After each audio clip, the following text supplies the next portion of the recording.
What's up guys, it's TheWaggishAmerican here, and today I'm bringing you another model build. Today I'm going to be building Revell's 1/72nd scale Messerschmitt ME262 A-1A. Right off the bat, everyone's complained about it. I might as well complain about it too. The flimsy end opening boxes. I don't get why Revell does this. It's incredibly annoying. We can all hope and pray for the day that they stop. Now, as usual, I have already looked through this couple things. I'll explain this bag here in a minute. I have already glanced through this, so this is not a blind unboxing or anything. Right off the bat, I can say it's an odd kit because the plastic itself is for the most part very nice. I'll have to when the Airfix 262 becomes available, I'm going to buy that, and that'll be a fun comparison. But given how old this molding actually is, it's a very nice kit. There's just holding it, everything fits well. There's barely any flash, and what is there is not damaging in any way. No real prominent ejector pin marks. Detail is good all over. The only real problem I've noticed so far is that there's no detail inside the landing gear. They're just flat. And even though there's not a ton of wires or anything in the real 262 landing gear, there should be something in there, so I'll probably do a little bit of detailing in there.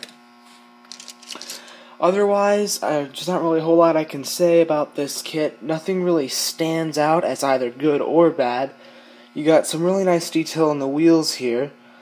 No flash, no damage, it's all nice and crisp. There's a little bit of a ring right here around the tire, which is unfortunate.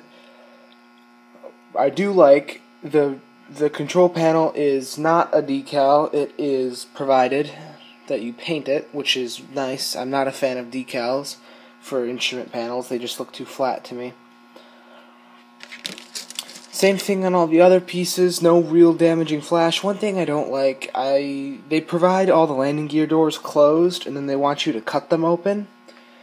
I'm not a fan of when kit companies do this. I like how Airfix does it, where you get separate pieces, one piece closed and then other pieces to build it open.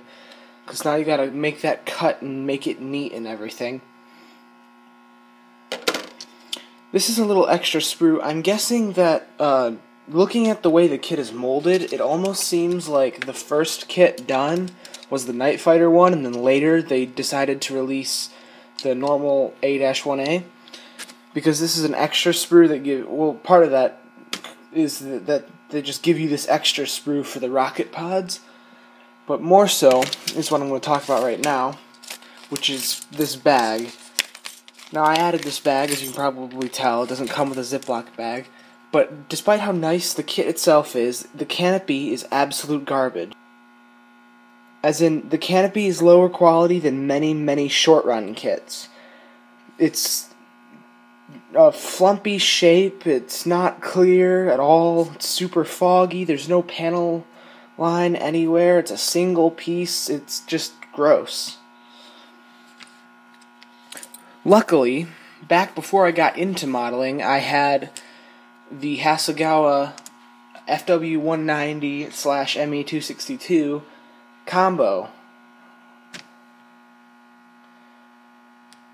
And this combo, I had never finished building it, so I have the very nice clear parts left over from that build, and they fit perfectly onto this aircraft. So it is salvageable, the canopy situation. I'm going to be using this 3-part Hasegawa canopy instead of the absolute garbage that is this. Besides that, it's a pretty standard Revell kit. Pretty nice overall. Decals look very nice, very well printed. They look a lot like Airfix decals. I don't think they're done by Cartograph, but they're definitely nice. The instructions aren't the greatest, but it's not a super complex. It's not a complex build, so there's not a whole lot of detail that they're leaving out, so it's serviceable. Alright, with that, let's get building. I began construction, as I usually do, in the cockpit. I first removed all the parts off of the sprue with a pair of sprue cutters.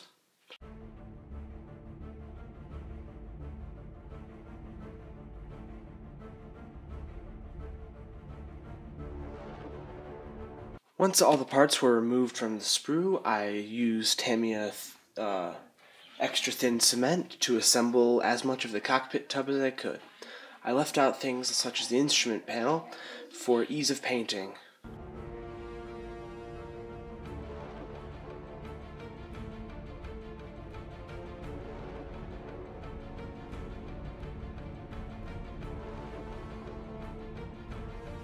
For whatever reason, Revell had decided to leave the wheel wells in this kit filled in, not with any detail or anything, they were just blocked in like they hadn't finished cutting the mold.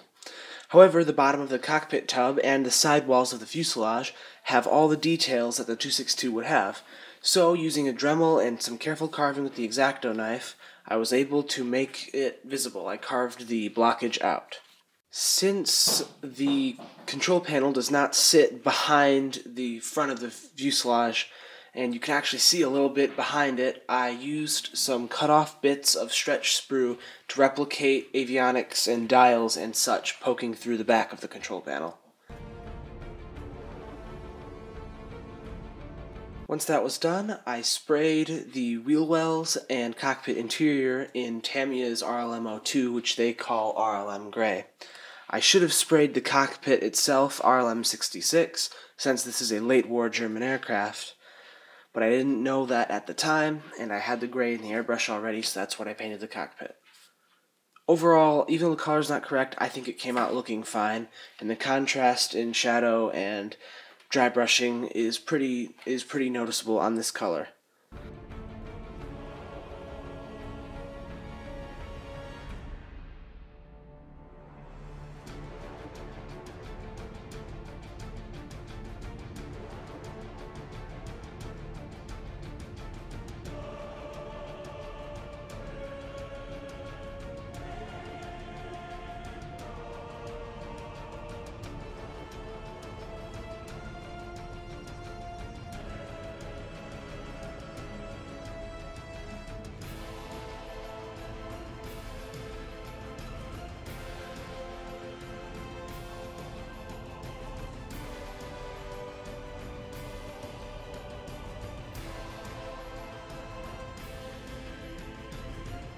Once the paint had dried, I painted the underside of the cockpit tub with Testor's metallic silver.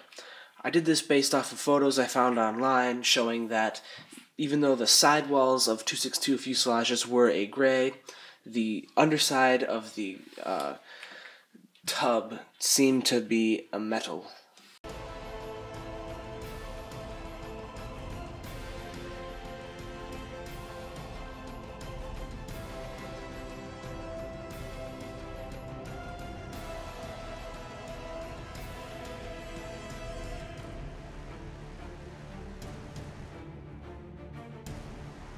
I used a fairly fine brush and gloss black to pick out instrument faces.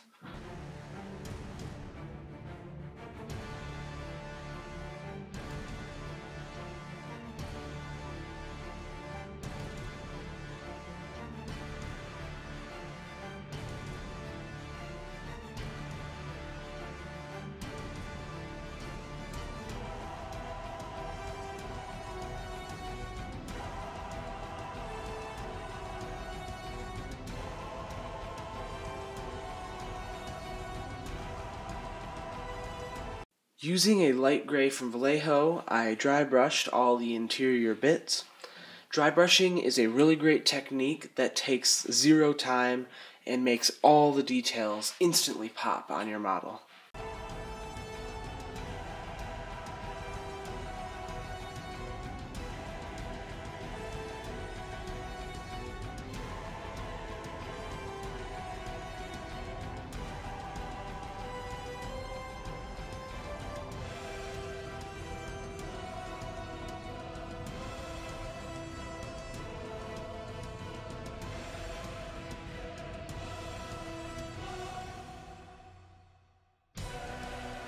Once I was done dry brushing, I used white, red, blue, yellow, and a fine brush to highlight the details of some of the hoses and pipe that run through the gear bay.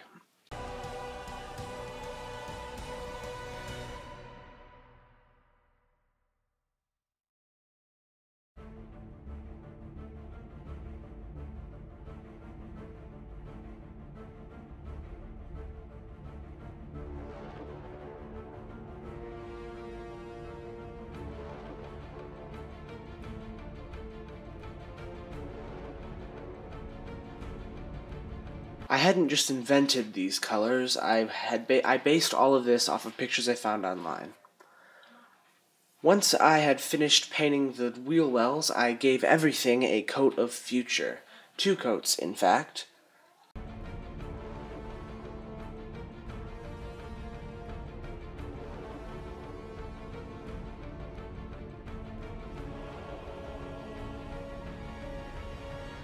Once the Future had completely dried overnight, I mixed up a wash-ish thing. It's supposed to be wash, but I made it way too thick, of I don't remember exactly what it is, but it is a red-brown oil. This was applied all over the landing gear areas. Based off of photos I've seen and other people's builds, this seems to be the color used in these areas, so I thought I'd give it a try. Overall, I'm really happy with how this came out. Although I did actually mess this part up here. I had to repaint it silver, do all these steps again, but the second time around it came out much better.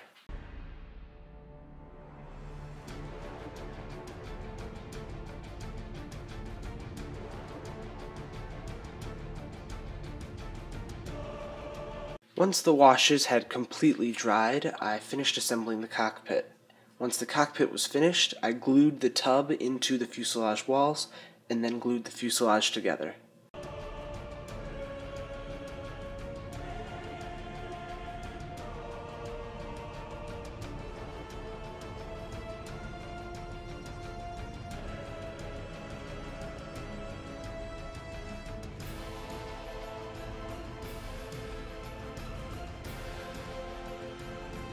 Once the fuselage was completely glued, I actually went in and glued in the tub.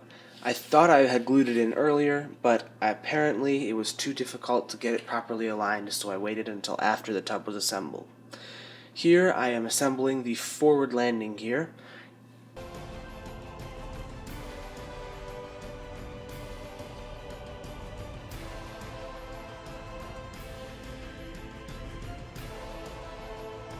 Once the lower wing was dry, I used the extra thin cement to attach the upper parts of the wing. Once that was dry, I attached the underside of the nose, which also had the landing gear.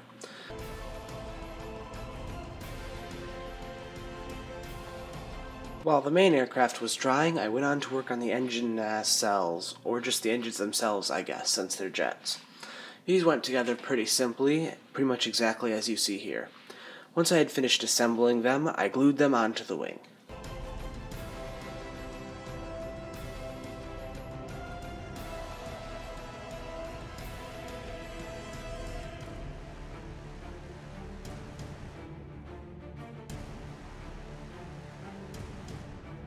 While I waited for my primer to dry on the main kit, I did touch-ups of everything that needed a little bit of German gray.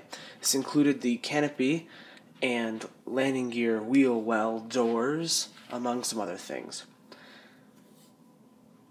For the build, I first pre-shaded the entire aircraft in black. I'm sorry, not pre-shaded. It's called black basing.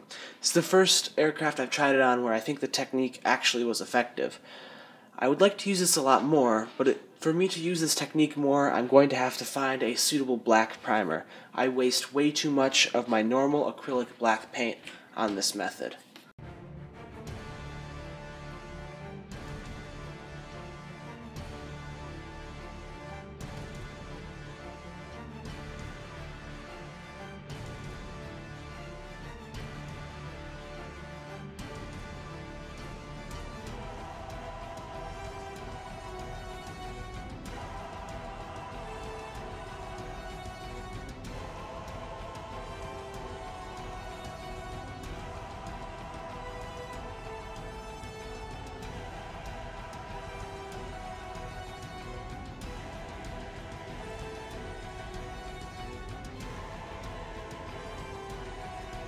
Once my black basing had dried, I went through and painted the RLM 76. This is, as usual, the Vallejo RLM 76.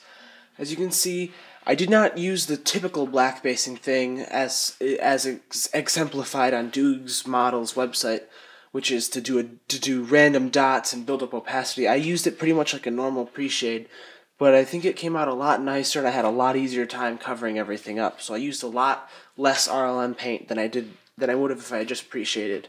And at the expense of some black paint, I'd much rather save the RLM paint. So to do this, after painting it all black, I painted the insides of panels and then just lightly sprayed over until the surface was almost uniform, but little bits of black shone out along all the panel lines.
I used the same method I previously described on the upper surfaces, this time painting with RLM 81 and RLM 82. Here I recorded peeling off the masking, because I have heard people on other YouTubers' channels say that they like this, so I thought I'd try including it.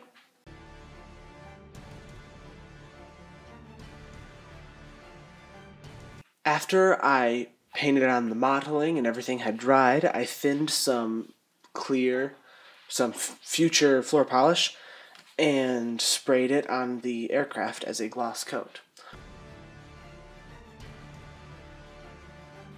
Before applying any decals, I painted the nose with a custom mix of blues to give this nice light blue.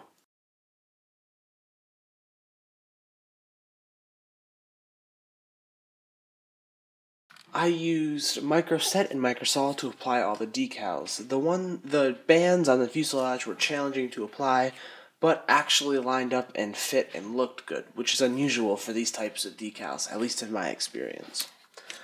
All decals were applied in the typical microset microsol way, and they worked beautifully. They really snugged into the panel lines.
Once I had finished applying all the decals and had locked them in under a gloss, then a flat coat, I used microcrystal clear to glue on the canopy.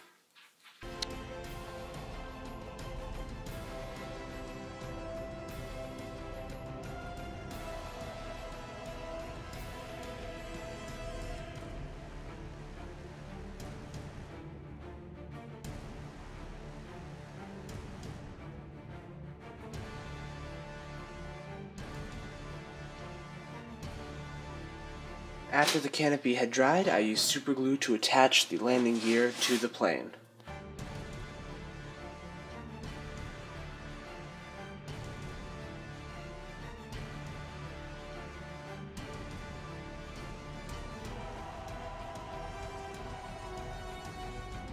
Once the landing gear was glued on, I just had to glue on a couple other little things, do some very basic weathering, and with that, the build was complete.